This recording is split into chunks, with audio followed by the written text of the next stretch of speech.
උත්සව සමය ආවරණය කරන්නට ඔබ දන්නවා.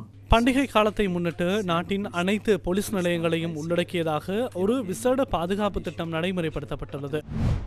ரைனோ ரூஃபிங்கிடமிருந்து ரைனோ பிரீமியர் ரூஃபிங் தீர்வுகள்.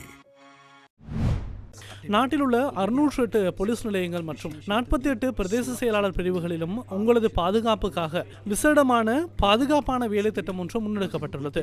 அத்தோடு போக்குவரத்து ஒழுங்குபடுத்தல், புலனாய்வு உத்தியோகத்தர்கள் மற்றும் சிவில் உத்தியோகத்தர்களை கடமைகளில் ஈடுபடுத்தி ஒவ்வொருவரினதும் பாதுகாப்பை உறுதிப்படுத்தவும் வசதிகளை மேம்படுத்தவும் நாம் இந்த முயற்சியை எடுத்துள்ளோம். உங்களது வீட்டில் இருக்கின்ற தங்க நகைகள் அல்லது பணம் பெறுமதியான ஆவணங்கள் தொடர்பில் நீங்கள் கவனம் செலுத்தியுள்ளீர்களா? நீங்கள் வீட்டை விட்டு வெளியேறுவதற்கு முன்னர் உங்களது அயல் வீட்டாருக்கு அல்லது உங்களது நெருக்கமானவர்களுக்கு அது தொடர்பில் அறிவித்துள்ளீர்களா? தற்போது நாட்டின் ஒவ்வொரு பிரஜையும் தமது பொது பாதுகாப்பு குழுக்களின் ஏற்பாட்டாளர்களை அறிந்திருக்கின்றார்களா? அல்லது உங்களது போலீஸ் பிரிவின் பொறுப்பதிகாரியை அறிந்திருப்பீர்கள். இந்த ஏற்பாட்டாளர்களூடாக நீங்கள் வீடுகளை விட்டு வெளியிடங்களில் இருப்பதை அறிவிப்பது பொருத்தமானது என நாம் பரிந்துரைக்கின்றோம். போக்குவரத்து சட்டங்களுக்கு அமைய செயற்படும் சாரதிகளுக்கு இந்த சந்தர்ப்பத்தில் எமது பாராட்டுகளை தெரிவித்துக் கொள்கின்றோம். அதிக வேகம், மதுபோதையில் வாகனம் செலுத்துதல், களைப்பு மற்றும் ஆபத்தான முறையில் வாகனம் செலுத்துதல் என்பன விபத்துகளுக்கான பிரதான காரணங்களாக அமைகின்றன.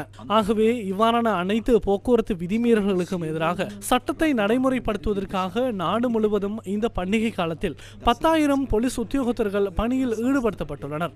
ஆகவே உங்களது வாகனத்தை வீதிக்கு இறக்குவதற்கு முன்னர் சட்ட ரீதியாக நீங்கள் செய்ய வேண்டியவை தொடர்பில் மீண்டும் உங்களது கவனத்தை செலுத்துங்கள்.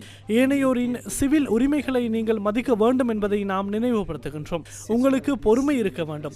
அதே போன்று மற்றவர்கள் மீது இரக்கத்தோடு செயற்படுங்கள். மன உளைச்சலிலிருந்து விடுபட்டு நல்ல மனநிலையோடு நீங்கள் வாகனத்தை செலுத்த வேண்டும் என்பதை நினைவுபடுத்துகின்றோம். සුක්කානමට ඔබ දෑත තිබිය යුතුයි කියන මතකය අපි අවදි කරනවා.